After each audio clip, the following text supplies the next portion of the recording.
Perfect. Preparing to live stream. Yay. Okay.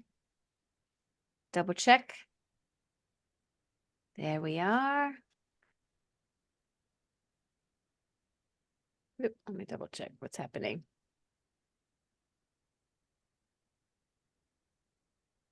Okay, let me double check. Not seeing it yet. It's saying to me we're live streamed. It's saying live. Yeah, I'm seeing that too, but I'm not seeing us live on. There we go. Okay. Yeah, I'm seeing that too. Okay, we are. It just was a delay there. Perfect. Okay, let me go ahead and get us recorded. Yay, success on that. Maybe it's the solar eclipse. Not yet.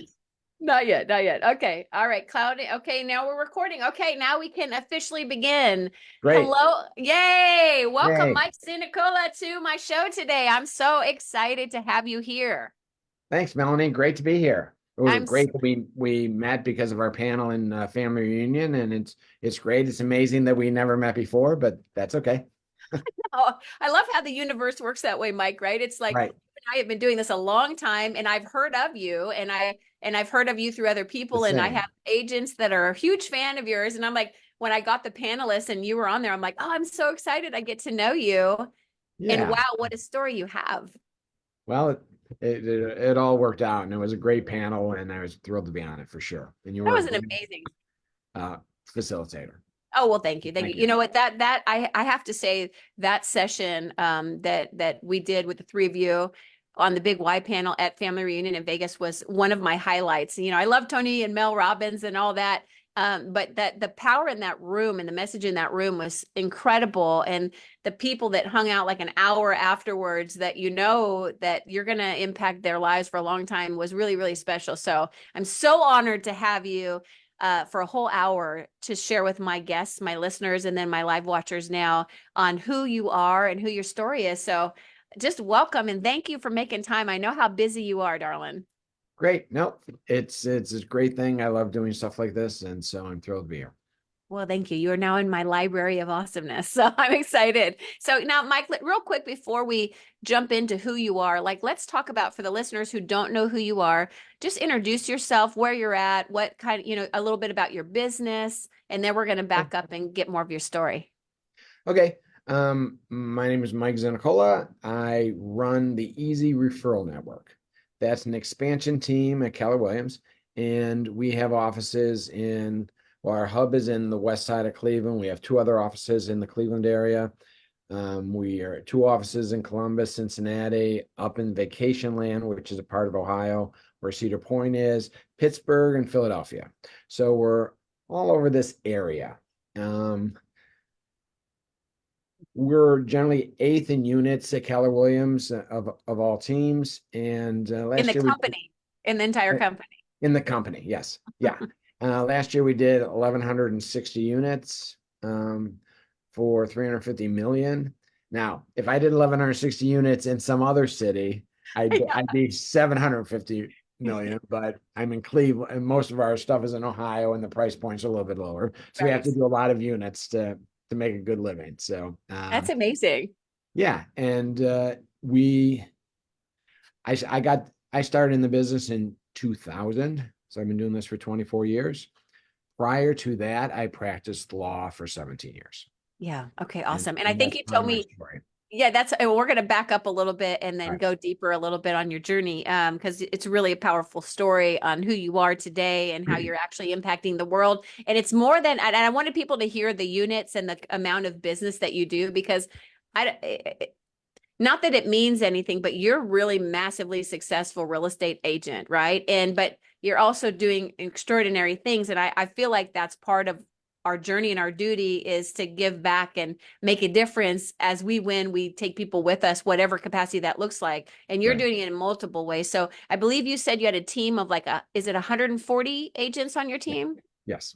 Okay, Yeah, 140 agents, and there's multiple locations, right, ranking number eighth in all of Keller Williams, which is incredible. right. Doing what you do. So just congratulations on that in itself, Mike. Thank That's you. You know, amazing. it is really interesting when I have a business partner, Greg Erlinger. It's called the EZ Referral Network. That really stands for Erlinger and Zinicola. And when we were coming over to Keller Williams, we thought if we came over to Keller Williams and got the training, we could beat so and so, who was the number one realtor in the area, and she was doing 35 million. Can you imagine if we beat her doing 35 million dollars? And now we're doing 350 and 380 million dollars. So I do credit Keller for teaching me unlimited thought. Hmm. We had limited thought in our regional brokerage. Okay. We came here and the ceiling was crashed because we knew we could exceed it. And so I do credit Keller Williams for that. That They that's opened our eyes. That's So beautiful. Thank you for saying that. And I'm such a believer in who you surround yourself with matters, right, and the way people think, how they speak. Some people are willing to take a stand for you more than you are for yourself sometimes. And it's right. just so great to be around like-minded people. And I really fell in love with our whole group, all three of Yeah, us, Dan and four of Ryan were us. awesome. Oh Right, my gosh, the whole group and all of them will be guests on this episode or on this show that I do because you're all extraordinary in different reasons. So just congratulations on how you show up. And I love that you changed your environment and your goal of beating this 35 million is now like, so much bigger and the things right, that you create. What an right. inspiration you are to other people. So I love hearing you say that. And just for the record, that agent is my friend. I'm Of not course. right. Right. Nothing wrong with that. But well, everything changes. It's like the first time I took Bold, Mike, and I did that financial thermostat and you write down the number, what you want to make for the year, and I was a Right. team leader and all the things. I mean, still a team leader 16 years later, but it was a different number back then. And it didn't make me right or wrong. It was just my number back then. And Right. then because of being in Keller Williams and all the things and all the work that I've done, now you got to do the work. You got to plug in and do the work. Right. And when that happens, it's you transform yourself to just a bigger thinker, that doesn't just impact your business; it impacts everything in your life. Right. Absolutely. Absolutely. That my life is totally different now that I put in the work and to do what I needed to do to grow the business I wanted. And it's a pretty amazing life. And so I love that. And a lot of times when we're very successful, like you are, people can't relate to that because like, 1,000 units, that's not me. I'm so far behind that. But it all starts somewhere, right? It all starts somewhere. It didn't just happen to you. It wasn't just given to you. You didn't just inherit someone's bit, like you worked hard to build that. So I love to go back to the beginnings and talk about like where did your journey start? And let's talk a little bit about who you Okay. are as a person. And Can then I just make one statement yes, please. about this? Um, when people listen to somebody who may be running a big team like I do, I always say that this may not be your journey. What is your happiness? I have a very dear friend, an agent at Keller Williams in Fort Lauderdale. We were having lunch one day while I was down there, and he said, "Mike, is it okay? If I'm being honest, I don't want to be you. I don't want to run a big team." Yeah. And this guy probably sells 15 to 20 million a year. He has a great life. So you have to first discover what it is that you want. I did want this. I did want to grow this big business. I got pleasure from doing that. But if that's not your big why, don't force yourself into doing something because, oh, I'm not successful unless I do 400 units. Everyone has their own definition of success and happiness. And that's, I think, what we're going to talk about today. Boy, I love that you said that, Mike. I love that you said that because the problem is comparison is what they call it, the thief of joy or something like Oh, that. yeah, It's not exactly that, but it's something like that. That Gary said that again and again. Like when you compare yourself to other people, like that's Mike's story. This is your right, story, but it's the decision of where you wanted to go. You knew that's where you right, wanted to go. I knew I wanted to come to Austin and be team leader and impact the team leader community. right. What's the Trickle down. listeners today could be health, could be whatever, right? But what is that for you? And the more you make it authentic to you, the more successful it is. So I'm really glad you said And that the as a more successful you will be. amen. So Amen. And then make it yours. And that's what a I've learned. great example of that Yeah. is I practiced law for 17 years. And I looked in the mirror one day and said, Mike, I didn't really talk to myself in my head. I said, Mike, you're a sufficient attorney. Do you want to go the rest of your life being sufficient? But I didn't have enough passion about it to be great. Wow. And I will get into the story about Yeah. why I went to law school in the first place and what decisions I changed in law school. Yeah. But I spent a good part of my life being sufficient. Mm, Yikes. mm, And then I mm. come to this where I had some passion and I've been able to achieve the things that I wanted to achieve. Oh gosh, you see nuggets already. Like that is so good. Like so many people, I think they could look in the mirror today, Mike, and say, I'm sufficient at what I'm doing. It's okay. My life is okay. I pay Right. the bills. I Absolutely. I have, was a practicing law. I was paying the bills. I had, I was a real estate attorney and I had real estate clients that I can't express to you how much I didn't care for many of them. And I was representing them and it wasn't, I did it well. I've never had a malpractice case against me. I did what I was supposed to do and I went home and I didn't do anything great yeah. with And then my business. exactly. And then yeah, and life is such a gift that we all have. And we'll talk about that story with you too. Life is such a gift for all of us, and nobody knows how much time they have. And so having a sufficient life, like, is that really enough? And for some people, I think they live on autopilot because they don't even know where to begin to do Right. something differently, or they just, it's a survival mechanism almost just to get through, right? And And for so some people, having a sufficient life is just okay because that means I have a sufficient life. I'm not really stressed out. I'm not really trying yeah, to do anything. I'm just going through life and I'm relaxed. I'm chill. And yeah, I'm okay with that. yeah, That's yeah, okay too. yeah. It wasn't okay for me. Right.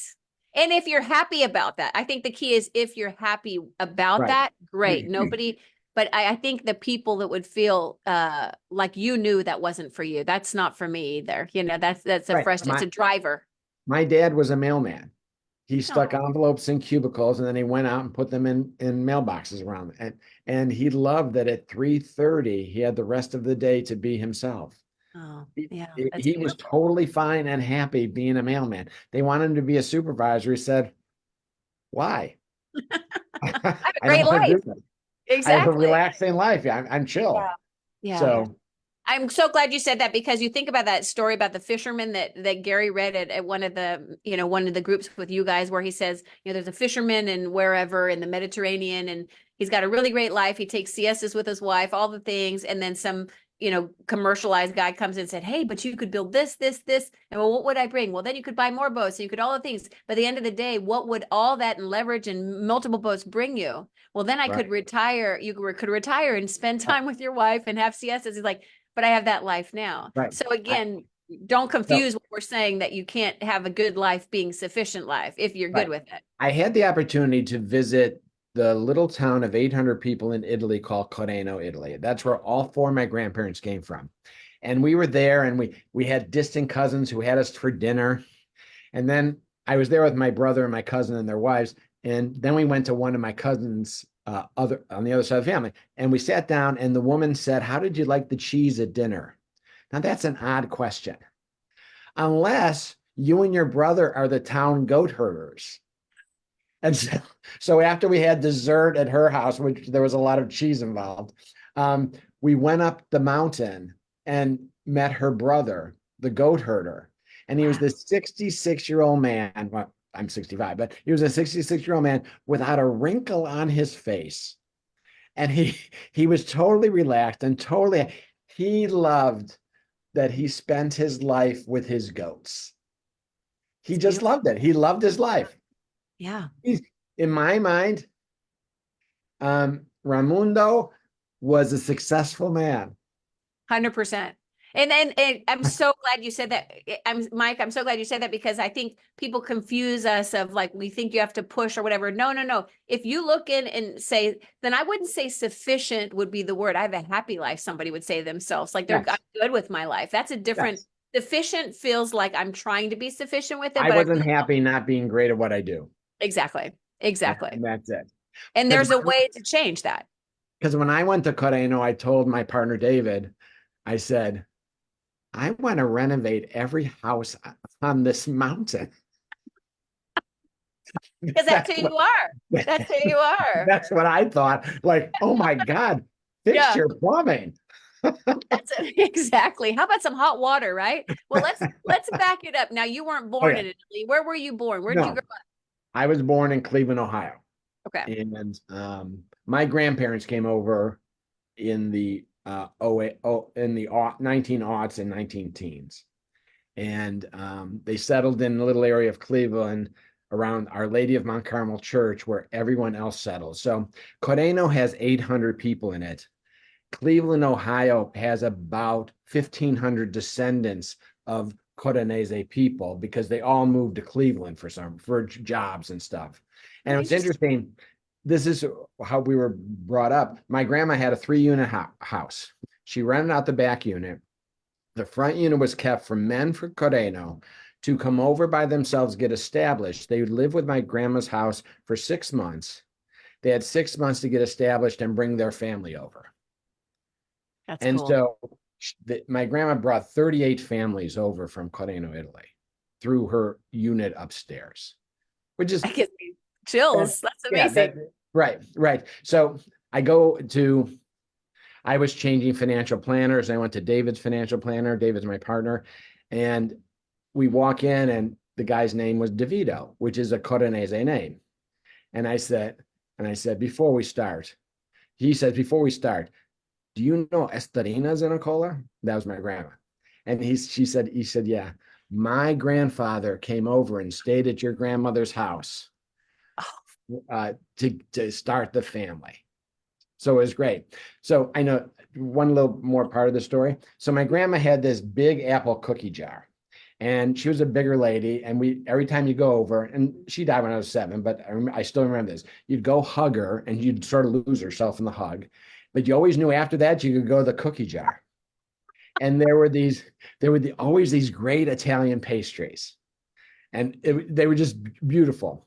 And so my memory of my grandma is that she was the greatest baker of all time.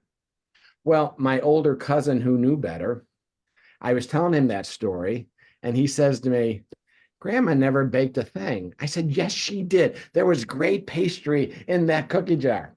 She said, no, you know those 38 families? Those 38 women felt an internal debt of gratitude. So they Oh, would make their cookies and give Grandma a dozen of them. I said, Ray, why did you tell me that? I didn't want to know that. I wanted to think of her as the greatest baker of all time. my Anyway, God. You know what's funny, Mike, is she was so much more than the greatest baker. She was the greatest yes, maker of door yes. opener for Oh people yeah. in a new She life. she did a Wow. beautiful thing, and it was very yes. So that was my dad's mom, and That's it was amazing. So you got yeah. entrepreneurship in your blood. There you go. There you go. So then obviously my mom and dad met. They were both from the same area, and then they met and got married. Um, I was born to a lower middle class family, which is totally fine. You know, my mom is the person on the planet who cares less about money than anyone else I know. She Hmm. doesn't judge success or happiness based upon her checkbook.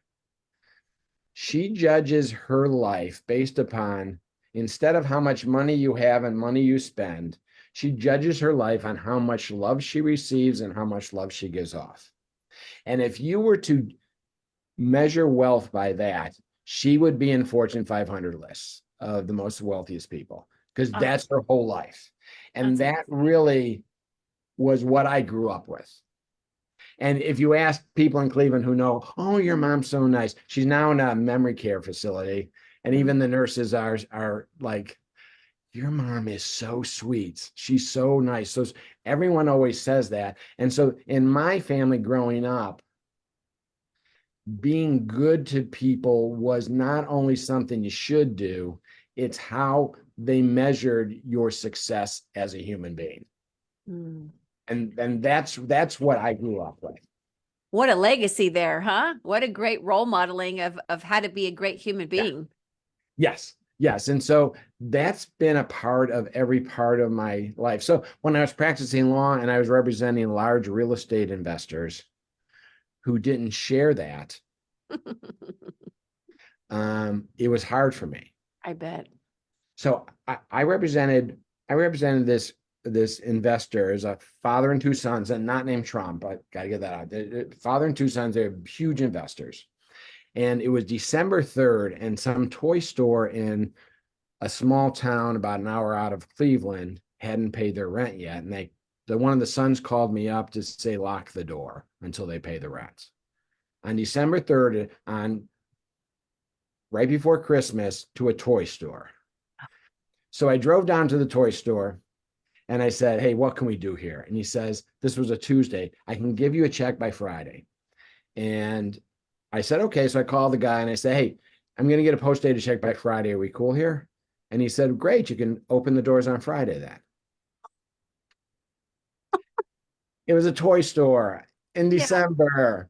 Yeah. So the rent was $4,000 at the time. And so I went to my bank account. I got $4,000 out. I gave it to him, said, write me a check today and get me the check for Friday at Friday, and I'll cash my check on Friday. And you know what? My nephews and nieces had the best Christmas because I was allowed to go in the store and take out anything I wanted.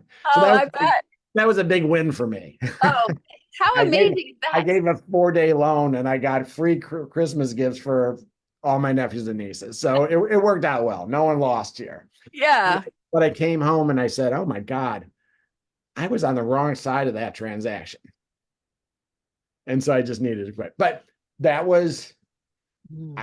that was my mother in my head saying, hey, you got to help here. Yeah. You got to Yeah. do something. Yeah. And Yeah. so anyway, so That's that was amazing. actually a turning point when I said I got to get out of this. Yeah. Yeah. It was revealed to you that you were in the wrong position and wrong side of the world. Yeah, exactly. For yourself, for who you truly were. Okay, so you grew up and So what I grew happened? up in I Yeah. grew up on the west side of Cleveland, Okay. lower middle class. It was the five of us living in an 872 square foot ranch. And so, Melanie, I really am one of the best ping pong players on the planet because we had a ping pong table in the basement, the unfinished basement. Nice. And about 6 o'clock, 6:30 every night, my dad was like, go play ping pong with your brother just to get us off the first floor. But Oh, we'll so have to play sometime. there you go.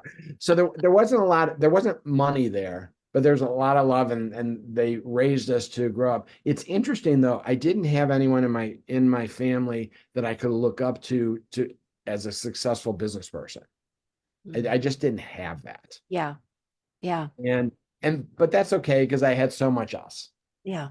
And I have an older brother, younger sister, and I was the straight A student who was the altar boy and at Ascension of Our Lord Elementary School, and that's how I was raised. And Yeah. and then I went to high school, and I have an outgoing personality. I was the senior class president and all that stuff. And then when I went to college, I went to Bowling Green State University, and I wound up being the student government president there. At the And university. Very nice. yes, and so that's a 40,000 student university, and I had to have a campaign and all of that. And actually, my goal in college and probably late high school through my second year in law school was I was going to law school to become a politician.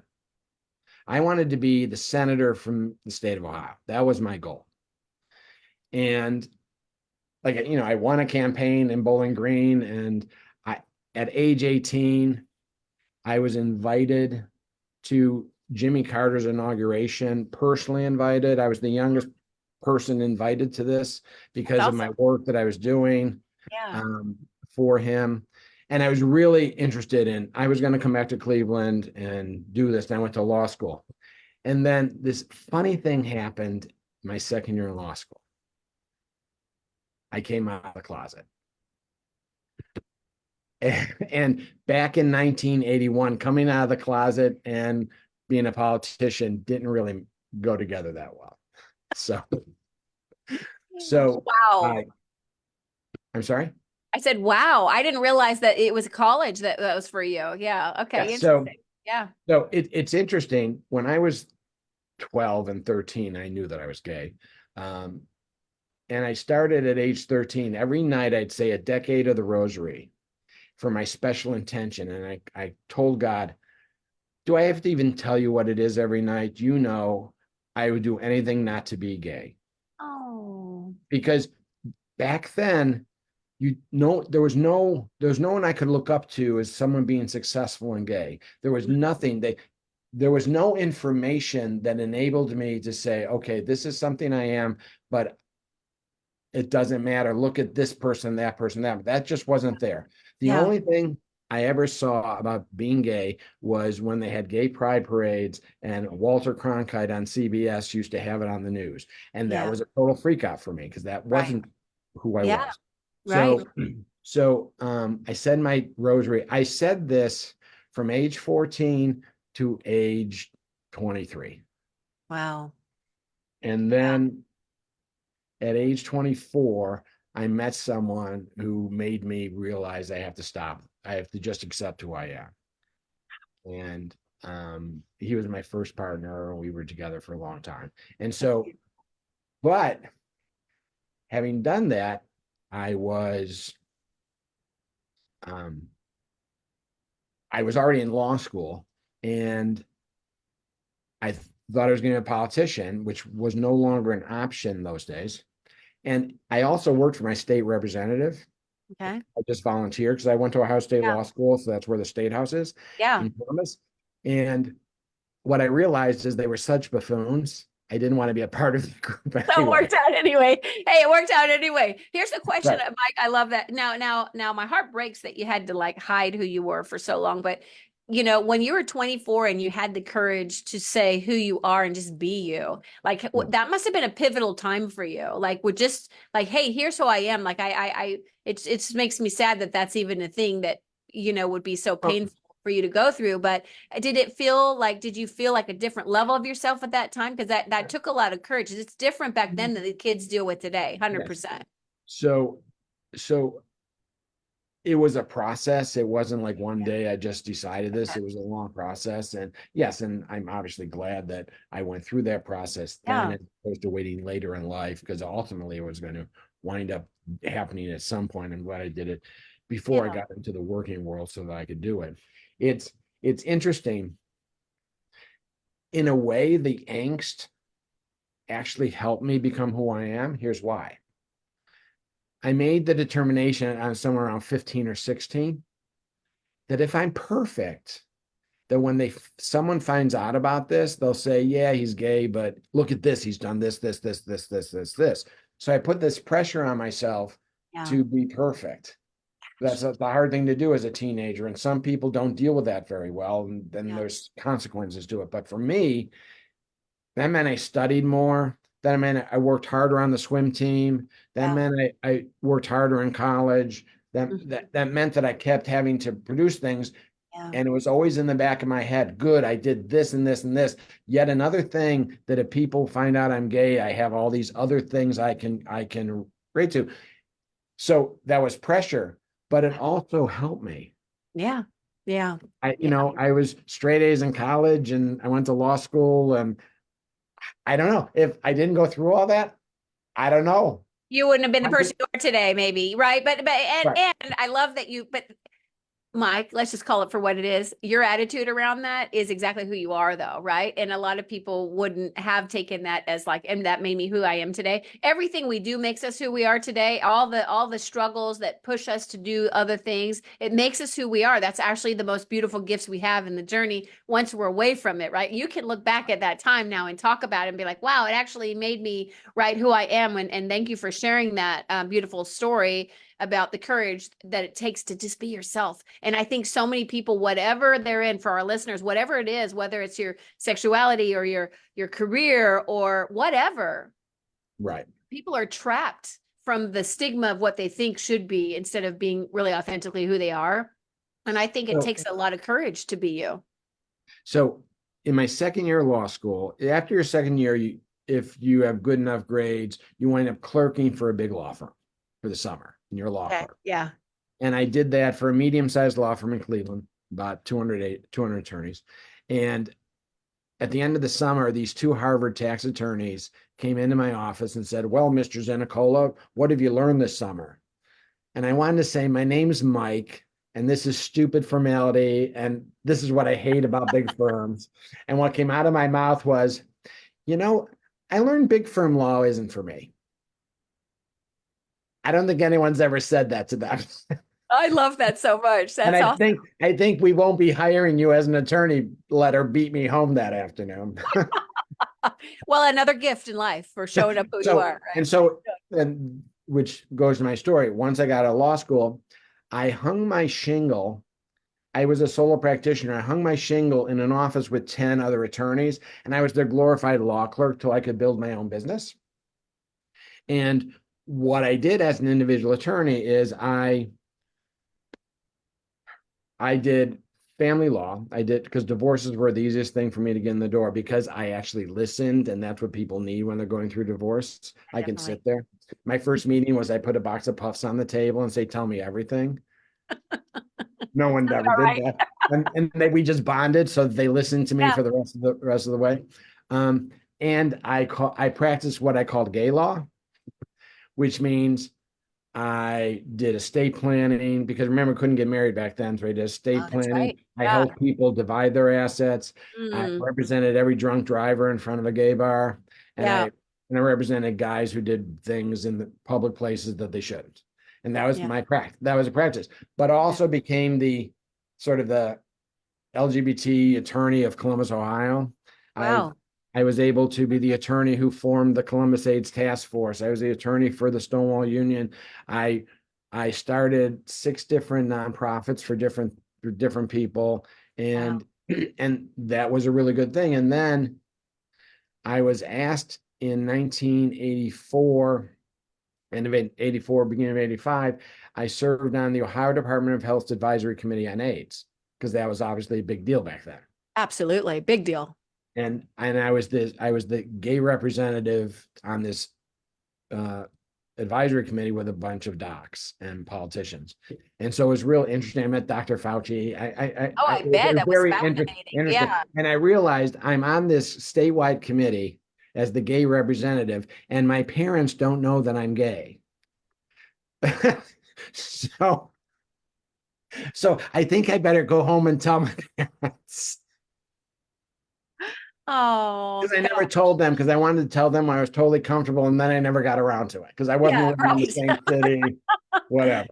I had a Yeah. partner for 3 years who was just my roommate, and they didn't know. Yeah. And Exactly. right. That must have been a So, relief, though. That must have been a relief to have that be done.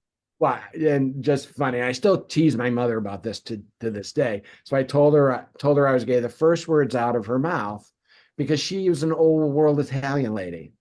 The first words out of her mouth, she said, "Well, does that mean you wear makeup and carry a purse?" I said, "Oh my God, I didn't know that's where our education level was here." So, What about me tells you that would be what I do? right, exactly. So I was like, not that there's anything wrong with it. Just wasn't me. Yeah.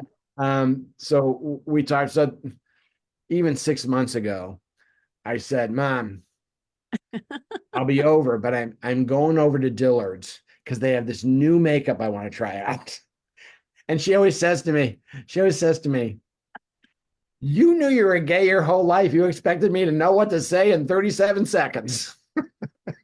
Oh, I love So that. What a anyway, beautiful relationship you guys have. Okay. so we move forward from that. And Yeah. then what happened is I did this for a number of years, and then I had a real estate client, and he really took me more into the real estate business and real Uh, estate work. okay. And I went down to Florida with him to do this 2,000-acre development. And it was a total horrible decision. It turned out very bad. It was a bad Florida real estate investment. and I made mistakes and it failed. And I wanted to stay down in Florida because I enjoyed living in the Tampa area. Okay. And I worked for a business broker and I wasn't doing very well. I was 30, 31 years old. And I came home one night and my electricity and phone were off. And it wasn't the first time it happened. It was just the first time I didn't know what was happening. And it freaked me out. And so I had no money in the bank. I scoured my house and I came up with $2.78 in change around my house. Wow. And I looked at that. I said, Mike, you have a law degree and you're holding your net worth in your hands. Yeah. Yeah. And Wow. so I really did freak out. And I went across to the Circle K and I used the payphone because we didn't have cell phones back then. I used the payphone, called my parents, collect, and said, I got to come home. Yeah. This is not working. And I was in tears Yeah. talking to them. And this African American woman came out of an old 10-year-old Volvo and she saw me crying at the payphone.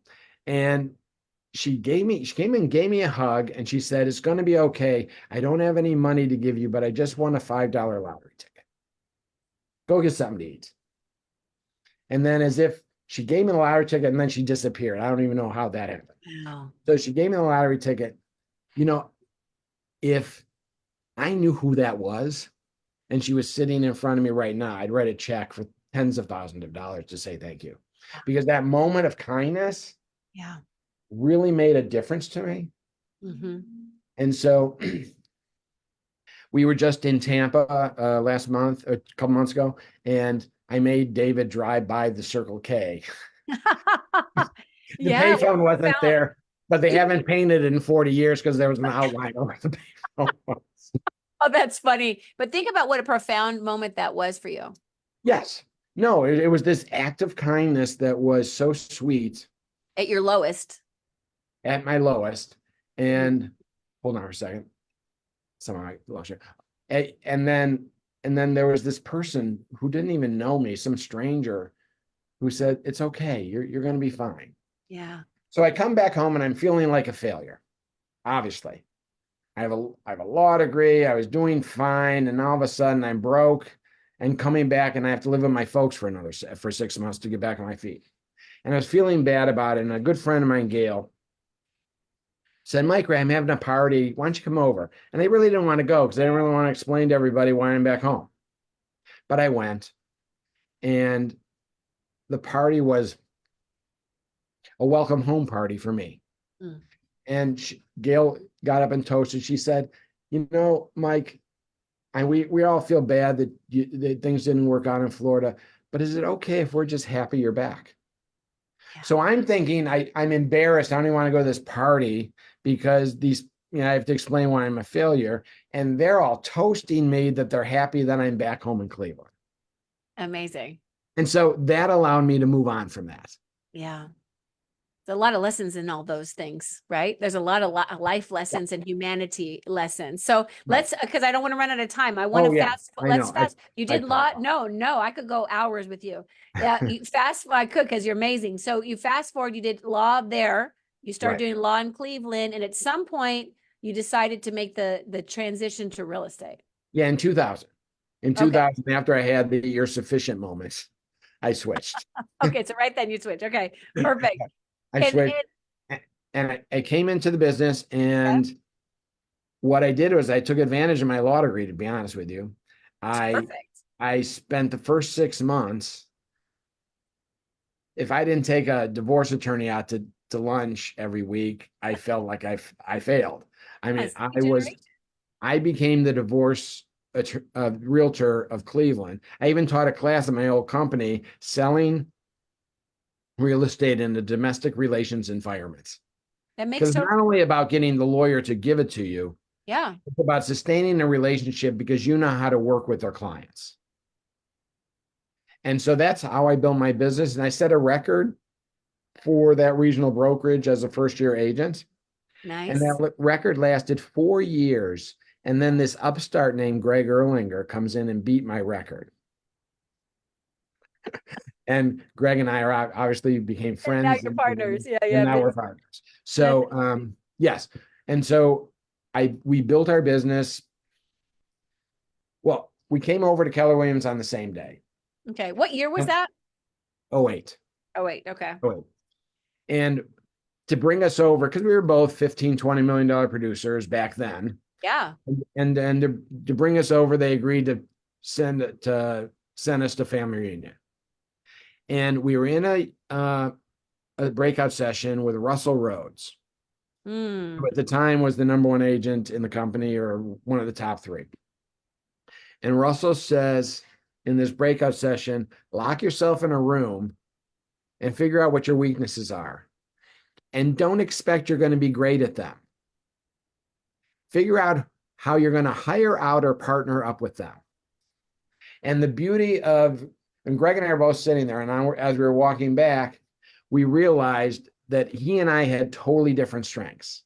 Mm-hmm. Like I'm the old attorney, real estate practitioner guy, and he was, Greg is a national speaker on media and marketing and growth and all of that. And we realized if we put our talents together, we'd have an unfair advantage in the marketplace. And so we went back to our hotel and we sat in the lobby for like 5 hours. And we talked about how we would develop our business. And we both agreed if we were going to start a team, we are going to start a team that both of us would be comfortable being on as a team member.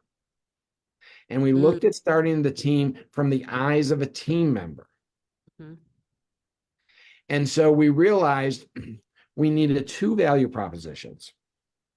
The first value proposition is what's our unique value proposition to our sellers? And I'll explain why that was important to be the first one. And we talked about what we would do and how we would do things differently than other agents in Cleveland, Ohio. And we did some oppo research, and we did 5 things differently than everybody else. And those 5 things, it didn't matter if you were an experienced agent or a new agent, because they were procedural things that we felt helped the client. Okay. And the reason why that was important, and then we talked about our marketing. So we had all planned and we put a listing presentation together. And the reason why that was important is because your value proposition to your seller, if you're trying to build a team, is a unique value proposition that you can give your agent. Here it is. Here's the listing presentation. Here's everything. You're ready to go.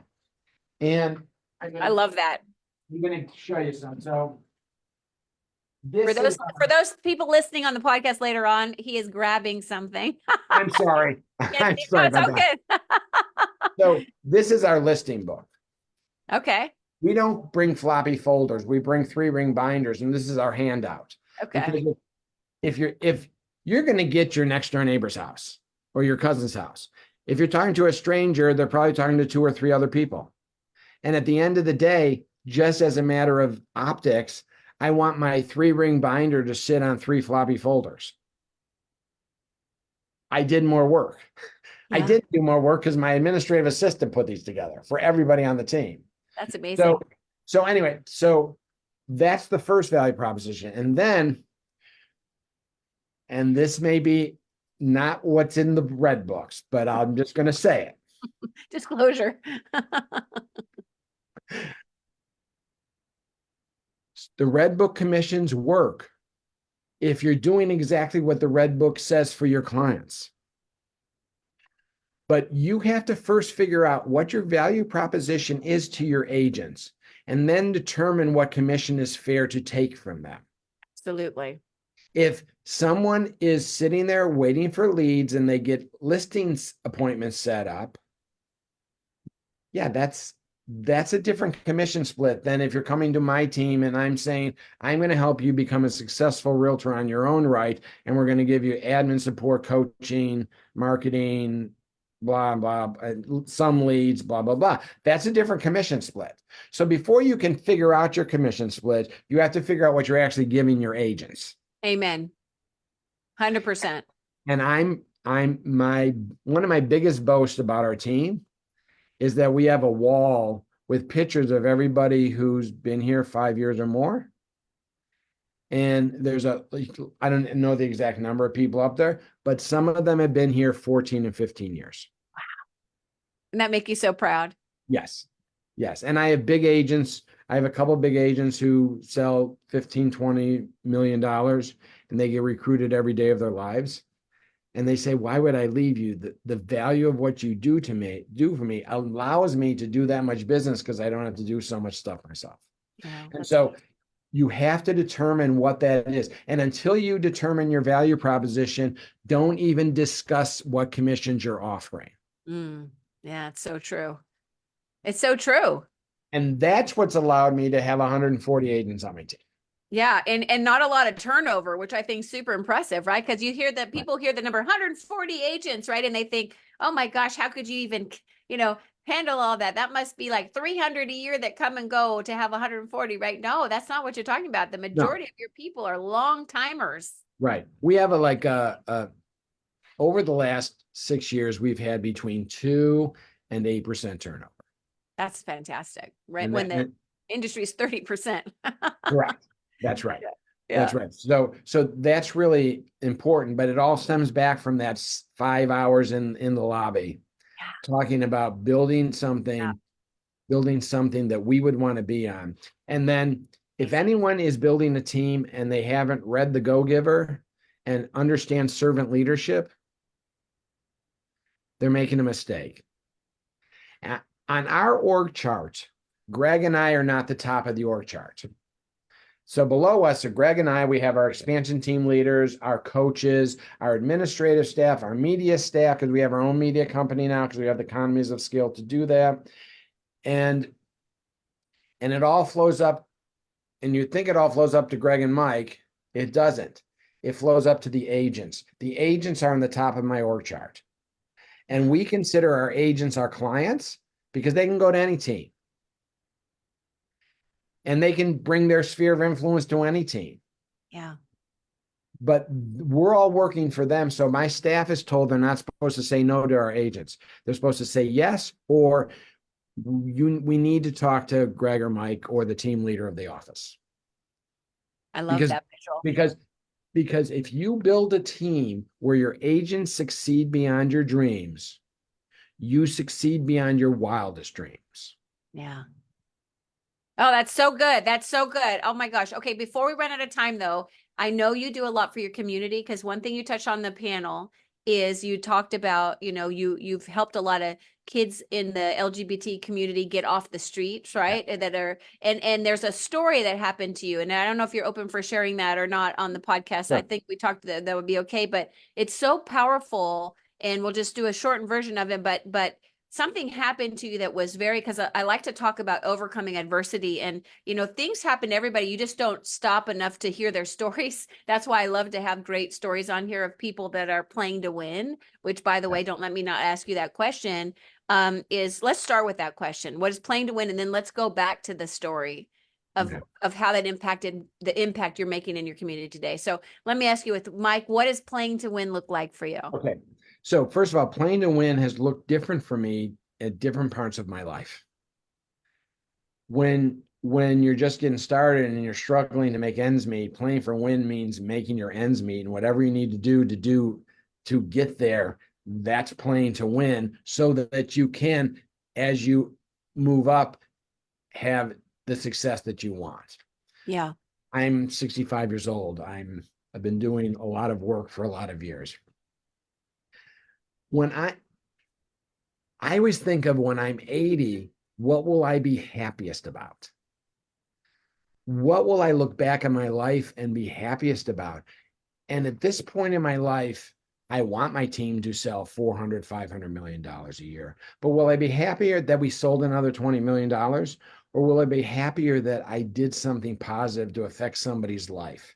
So for me, the biggest joy of my business is looking at agents that I helped get started, or I helped succeed, or I helped elevate, and knowing that because they were in my life, their family's life is better. I had one agent come into my office with her husband and said, "We need to talk to you and Greg." And I was like, wait, you can't leave us. I assumed she was leaving. She needed the Right. support of her husband. She sat down and she said, we were talking last night and we realized because we met the two of you, our lives have changed so much for the better. Our family fortune has risen. Our children are going to have more opportunities. And we realized we never thanked you. Wow. And I was like, oh my God. So we're here to thank you. The gay partner wanted to cry, but we moved on for that. Um, anyway, And that's what it's all about. Those the yeah, impact. that's what it's all about. You know, I I'm financially okay and stuff. What else can I do to impact people? Yeah. You're better than financially okay, right? That's back in the day. You're so much better than financially okay. Yeah, so You we're live an doing fine. abundant life, my friend. You Yeah, abundant hearted, abundant right, living, all the things, right, right? right. And so Incredible. there's this great organization called the Rainbow Network at Keller Williams, the KW Rainbow, Yes. and they're awesome. And we're in a mastermind in New Orleans, whenever that was, family reunion in New Orleans. And the question was, what else can we do? What can we do to make things better in life? And I came up with this idea that we should operate like Homes for Heroes but make it for the gay community. And we should raise money for, I didn't want to raise money for political stuff. Raise money for something we can all agree on. 40% of homeless youth are LGBT related because in 2024, people still kick their kids out of school, out of their house for being gay, being lesbian, being whatever, LGBT. And let's do this. And so the Rainbow Network has all gotten around this, and it's called the LGBT Housing Initiative. And people either make monthly donations or donations out of each one of their commissions, and we raise money, and then we scour the country for organizations whose mission is to elevate LGBTQ homeless youth off the streets, and we donate to specific projects that they do. We don't donate to their overhead, we donate to specific projects. And through this, we've met so many amazing people who do so many great things for people who are just tossed aside.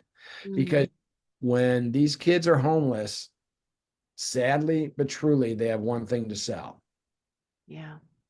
And Yeah. that's a horrible thing for our country. Our country should do more for homeless youth. Yeah. And so we're doing our part. That's And beautiful. and and I'd have to tell you that that's probably the biggest joy of what I do. Yeah. I run that, and Greg's Erlinger's agreed that my our administrative staff handles all the administration. So none of the 100% of this money goes to projects from organizations who are doing really amazing work and doing some good for the world. No, that's so beautiful. And I love, thank you that you do that. Thank you that that's happening. I mean, I just feel it is our duty and responsibility as big-hearted and generous people to find the way to help. There's so many ways to help. And when you find the way that's passionate for you, it's so much bigger, right? Especially when there's a connection of some sort to you, like find your thing for you to give back. If you're listening to this, like find what that is for you, and if you don't have the money and the means, give your time. Like there's always ways to give back, but man, imagine a world, Mike, that where everybody is conscientious of lifting others with them. What a beautiful world that would be, right? Yeah, that's And because I'm a salesman at heart, I just have to mention it's LGBT Housing Initiative / donate. I love it. Okay, I love that you did that. Okay, perfect. Good to know. Good to know. So okay, so let's share the story, and then as we wrap up, are you Okay, comfortable sharing that? You want to share sure, that? Because sure. something happened to you that really impacted you greatly, and I don't want to miss that in this interview. Yes. And so So what happened? before I started, there is a Yeah. sensational part of this story. Just move forward on that. I have to use that in the story to make the point. But this story is about coming out on the other side better, even though something bad happened. So there was and just is what it is. There was a gang in Cleveland, and they all decided that all their members had to hurt a gay guy. And I've used those terms. Obviously, they used other terms. Yes. Yeah. And so I was just at the wrong place at the wrong time. and two guys. I was the gay guy they were going to hurt, and they slashed my throat from my ear to my chin, and I was laying there. I called the police. They caught them, which was good. But then I was rushed to the hospital, and they So had to lucky do you survived emergency that, Mike. surgery. You're so Yeah, lucky you survived that. Like, let's yes, just think of that visual, like that you didn't yes. bleed to death right that moment. Like Right. it's a Just blessing you're alive. holding it together, and the paramedics did an amazing job, and the Rocky River, Ohio paramedics were amazing. So anyway, I'm in surgery, and I woke up the next morning, and the police were coming in about a half hour to take my story. And I laid there and I said, there's two ways to go here. You can either wallow in this, or you can let them take less. How do we do it so they get less? Because if I wallow in this, they win. Yeah. And so I went on a journey of how do I not let them win? And I took my competitive spirits and I put it towards this. And so I had to go to court and testify. And the defense's only hope was that they were going to make a couple of people on the jury hate a gay guy. And so they really asked me some personal questions and used words that I can't believe the judge allowed, but he had to. I understand he had to. You had to do. And tried to humiliate me, which he didn't win. By time I twisted the defense attorney's statement around so that it was a felonious assault, but by the time I was done, they were considering attempted murder. So the defense attorney was screwy. He had no other choice. I understood what he did. So anyway, you get a victim statement after they were found guilty. You get a victim statement, and that was my opportunity to show these people they got nothing from me. So I stood up in court, and I was comfortable in a courtroom, so I took advantage of that. I said, Your Honor, before I start, I just need you to address the court reporter and tell them that I cannot speak under a title of victim statement. I'm not a victim. Yeah. You have to tell her to change my title to statement from the recipients of the crime. And she said she had to do it. I said, you know what? And the counsel, used terms like blank and blank and blank. And he's had his head down. He's writing on his paper. Don't you think that he should put his pen down and look me in the eye when I'm talking? And that set the tone for my speech. And she said, Counselor. I would have And loved to have seen you in that moment. yes. So I said, what do you say about someone who does this for sport? Because that's exactly what it was. The fact that I'm not wallowing here and crying to you, Your Honor, doesn't mean they shouldn't get the maximum penalty. They should go for the max, which was 8 years, and that's exactly what they got. I said, Your Honor, I've lived a good life. I had 17 realtors offer to do my business for free till I could get back on my feet. That's an amazing statement that people were willing to do that. I'm so grateful for the people in my life who've shown me all of this love. Since this happens, I'm surrounded by all this love. Yeah. I said, but Your Honor, I go to the Caribbean every February for 2 weeks, 10 days to 2 weeks with some friends. And, during those 8 years, so I'll do that 8 times, and I'll probably make 5 or 6 vacations to South America and Europe. Would it be okay if I send them postcards? I wanted them to feel they got nothing from me. Yeah. Yeah. And you And took your power back. and I took the power back. And the judge said, no, you can't do that. I said, I know I can't do that. I said, and Your Honor, Got your point across, though. right. And before I go, Your Honor, I almost need to thank them. And she said, why? She knew something weird was going to happen. Here it comes. I look better in a beard. I would never have known that had they not slit my throat. Yeah. And the judge said that was the most interesting statement from the recipients of the crime I've ever received. And In the history of "For everything. but the point of it is what I told them was, you're Yes, going to jail for 8 years and you thought you hurt me. that's And right. you did. I mean, I went to counseling and did all that stuff. You thought you forever hurt me and you got nothing. And now you're sitting in jail for 8 years. That made me feel very good, to be honest with you. Well, yeah, because you had to have your say. You got to say your truth Right. again, yet again, Mike, in your life. You got to say your truth. You got to have that moment where you Right. spoke your truth and you stood up for yourself. And I'm so inspired, and I'm glad Right. that we have this for this interview, because what we talked about on the panel, and what I just love about this story, as horrible and horrific that crime is, and hateful, and I hope somebody hears this that would think to be surrounded like that, to like rethink things like consequences in life, number one. Right. So I hope those people learn something, and everybody's a product of their environment. There is always a better way. There's better choices you can make.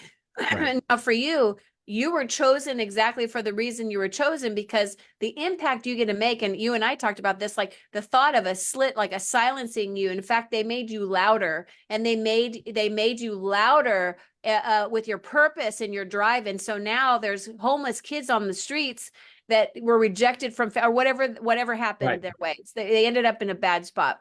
Right. That people are lifting their hand to them to help them and say, you matter, and Right. change And their lives. right. How can I do that? Just two more things on this. One is the prosecutor got up and said, Your Honor, I would have to be a complete moron to say anything after that speech, which I loved. That's beautiful. Well done. But, Well done. but the power that I received, the confidence that I received when I walked out of that courtroom, that they tried to do something really bad to me, and they did do something really bad to me, but in the end, I won. I elevated myself from that. Do you think I really get upset when I have a bad inspection? I mean, everything's been put in perspective. I was able to overcome this thing Yeah. that gives you so much confidence. So I can make the statement, two guys slit my throat, and it was a net positive in my life. This was a net positive in my life because of what it gave me at the end. So that's the point of this story. If something happens to you, take it and use it and say, I'm going to beat this, and I'm going to do it so well that I'm going to come out the other side so much more confident and so much more powerful that I can do anything. That's my statement. And I do talk to people who've been recipients of violent crimes. And I've talked to a lot of people and shared that so that they can sort of take a different perspective and don't Yeah. spend the next 10 years wallowing. I understand how you can do it. The Mm-hmm. the power of that is real.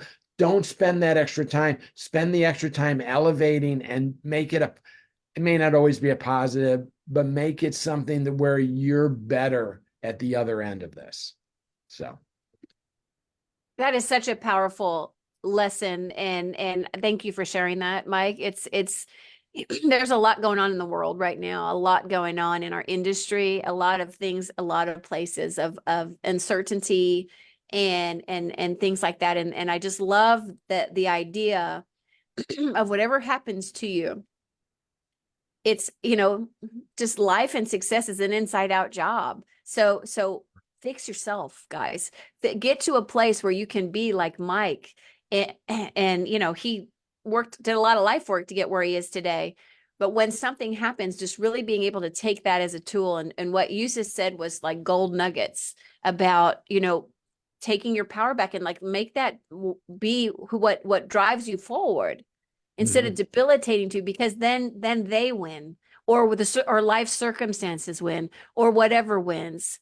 But when you really want to play to win, and you want to have a life that's bigger, and whatever it is for you, and again, if you love your life where it is, awesome, keep going at it. Nobody's wanting you to push for anything more. But if you're feeling in a place that you're not having the life you want, you have choices, and it doesn't matter what happened to you. It doesn't matter what previous relationships you've had or bad decisions in the past that you've made. Your new life starts today. And Right. I think Mike, you know, I love the impact that you're making on so many lives. And I feel so honored to have you as my guest today. It's been my pleasure. Absolutely. It's great. And I'm glad I had the opportunity to share. And thank you so much for that. Oh my gosh. Okay, so any last parting thought? We're going to wrap up now, but I want to leave you with the last thought because it's hard to beat that just like on the stand. But is there anything that you would like to say that I didn't ask you or that you just want to last words to our listeners today? just just be truthful with yourself about what really makes you happy, and don't worry if it's not the same standards that other people have for happiness. And um, you will not only be happier, you will excel further than you believe. I wasn't happy being an attorney. I finally made the move, and then I was able to excel in real estate beyond what I ever thought.